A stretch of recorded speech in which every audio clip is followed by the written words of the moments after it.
Good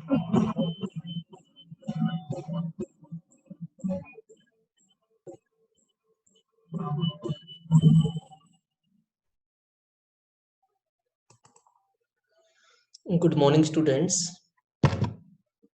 Today, in worksheet part number 3, we are going to discuss some very important questions of chapter number 2, fractions and decimals for class 7 students, the students of mathematics.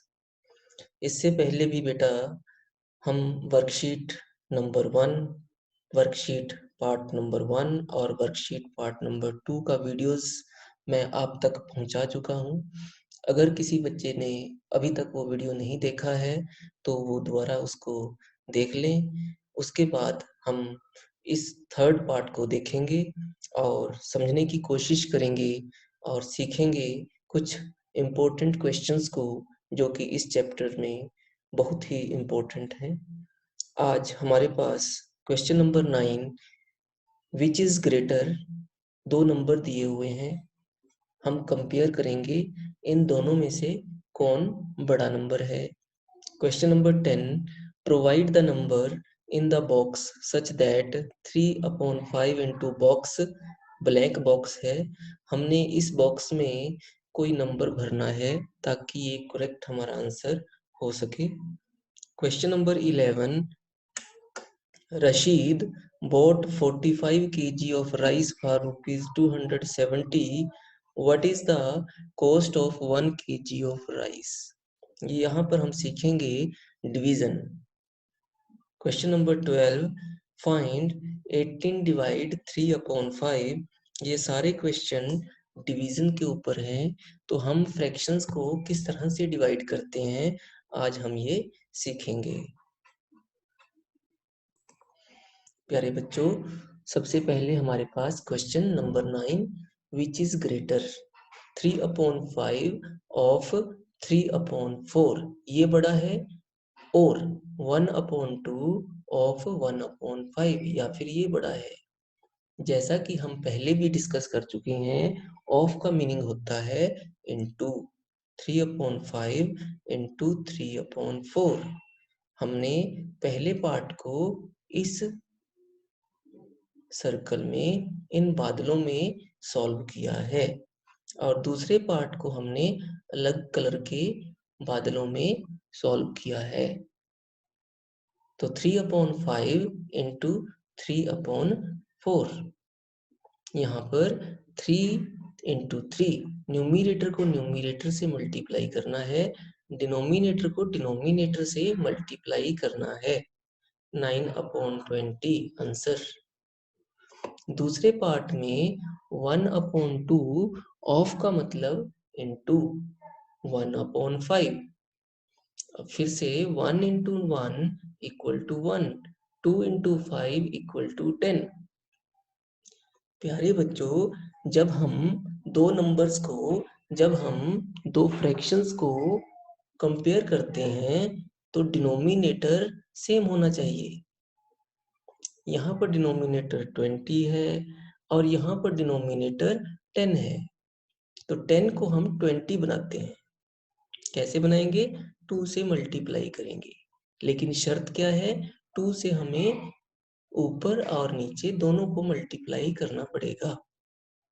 तो कितना answer आ गया? 2/20। अब दोनों में denominator 20 है। अब हम दोनों को आपस में कंपेयर कर सकते हैं। 9 ग्रेटर है या 2 ग्रेटर है? क्वेश्चन में पूछा गया था कौन बड़ा है, तो हम जानते हैं 9 इज ग्रेटर देन 2। सो 9/20 किसका नाम था? 3/5 of 3/4। 3/5 of 3/4 is greater. Dear students, now we have the next question. Question number 10. Provide the number in the blank box such that 3/5 into blank box equal to 24/145. प्यारे बच्चों, हम इसमें 3/5 को हटाने के लिए दोनों साइड में इसका रेसिप्रोकल, मतलब 5 जो नीचे लिखा गया है उसको ऊपर, 3 जो ऊपर लिखा है उसको नीचे, दोनों साइड में हम 5/3 से मल्टीप्लाई करेंगे। तो इस तरह से 3 3 कैंसिल, 5 5 कैंसिल, सिर्फ अकेला बॉक्स बच गया। राइट साइड में हम इन दोनों को मल्टीप्लाई करेंगे तो 3 और 24 ये कट जाएंगे। 3 1s आर 3, 3 8s आर 24। इसी तरह से 5 को हम 145 से कट करेंगे। 5 के टेबल में 29 इंटू 5 इक्वल टू 145। तो हमारे पास क्या आंसर आया? 8/29। Dear students, next question is question number 11. Rashid bought 45 kg of rice for rupees 270. What is the cost of 1 kg rice? सबसे पहले 45 kg राइस का रेट कितना है? 270। हमने 1 kg पता करना है तो 45 से डिवाइड कर देंगे।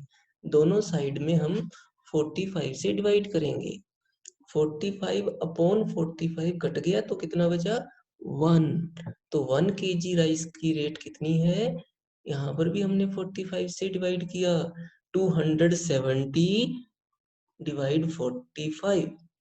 प्यारे बच्चों, डिवाइड का मतलब होता है पहला स्टेप इनटू करना और इसका रेसिप्रोकल लिखना। रेसिप्रोकल का मतलब है 45 का रेसिप्रोकल होता है 1/45। अब हमारे पास है 270 डिवाइड 45। दोनों को हम 9 के टेबल में कट कर सकते हैं। तो 270 डिवाइड 9 कितना हुआ? 30। 45 को 9 से डिवाइड किया तो 5। अगेन हम 5 से डिवाइड करें दोनों को तो कितना आ गया? 6। आंसर कितना आया? 6। तो 6 क्या है ये? Rate of 1 kg rice. 1 kg rice rate is ₹6। Next question, question number 12। यहाँ हम अच्छी तरह से सीखेंगे रेसिप्रोकल क्या होता है और मल्टीप्लाई कैसे करते हैं, डिवाइड कैसे करते हैं। 18 डिवाइड 3/5। सबसे पहला रूल है डिवाइड में डिवाइड को इनटू में कन्वर्ट करना, लेकिन जो डिवाइड के बाद वाली टर्म है इसका रेसिप्रोकल लिखना। 3 नीचे चला जाएगा, 5 ऊपर चला जाएगा। इसको कहते हैं रेसिप्रोकल। क्या किया हमने? डिवाइड की जगह लिखा इनटू, और ये 3/5 क्या बन गया? 5/3। अब हम 18 को और 3 को कट करेंगे। 3 1s आर 3, 3 6 जार 18। तो कितना बच गया? 6 इंटू 5 30। B part 12 divide 2:3/4। फिर से इस मिक्स्ड फ्रैक्शन को पहले फ्रैक्शन में कन्वर्ट करो। 2 इंटू 4 8, 8 प्लस 3 11, 11/4। अब हमारा नेक्स्ट स्टेप क्या है? डिवाइड को बोलेंगे, बनाएंगे, कन्वर्ट करेंगे इनटू, लेकिन साथ में क्या करना पड़ेगा? 11/4 बन जाएगा 4/11 रेसिप्रोकल। अब हम 12 इंटू 4 डिवाइड 11। 12 इंटू 4 कितना हुआ? 48। 48/11। अगेन 48 क्या है? Greater than 11। So this is improper fraction. Improper fraction होने पर हम डिवाइड करते हैं। 11 से डिवाइड किया तो 4, 4:4/11। Next c part 2:2/5 divide 1:1/10. Divide, सबसे पहले मिक्स्ड फ्रैक्शन को कन्वर्ट करो फ्रैक्शन में। 2 × 5 10, 10 + 2 12, 12/5 divide 1 × 2 1 × 10 10, 10 + 1 11, 11/10. This way we have 12/5 into 10/11. तो 5 के टेबल से हम इसे कट करेंगे। 5 2s are 10, 2/11. So this way we have 12 into 2/11, 24/11. फिर से ये इम्प्रॉपर फ्रैक्शन है, इसलिए हम डिवाइड करेंगे 24 को 11 से। 2:2/11. Dear students, now part number D of question number 12. 7/5 divide 14. Divide को कन्वर्ट किया गया इनटू में, 14 बन गया रेसिप्रोकल 1/14. 7 और 14 किस टेबल से कट हो जाएंगे? 7 के टेबल पर 14 है। 7 1s are 7, 7 2s are 14. तो 1/5 into 1/2. 1 को 1 से मल्टीप्लाई करो, 5 को 2 से मल्टीप्लाई करो, तो कितना आंसर आया? 1/10. इसी तरह से ई पार्ट 12:3/4 डिवाइड 17. 12:3/4 का मतलब है 51/4 डिवाइड 17. डिवाइड को कन्वर्ट किया इनटू में, 17 क्या बन गया? रेसिप्रोकल 1/17. अब 17 1s are 17, 17 3s are 51. 3/4 into 1/1. Final answer is 3/4. Next part F. 144 divide 5 divide 12/5. Divide को कन्वर्ट किया इनटू में, 12/5 बन गया रेसिप्रोकल 5/12. अब 12 की टेबल में 144 आते हैं। 12 1s are 12, 12 into 12 144. So answer is 12/1 into 1/1. Final answer is 12. So this is all for the today's video. Thank you for watching. Thank you very much.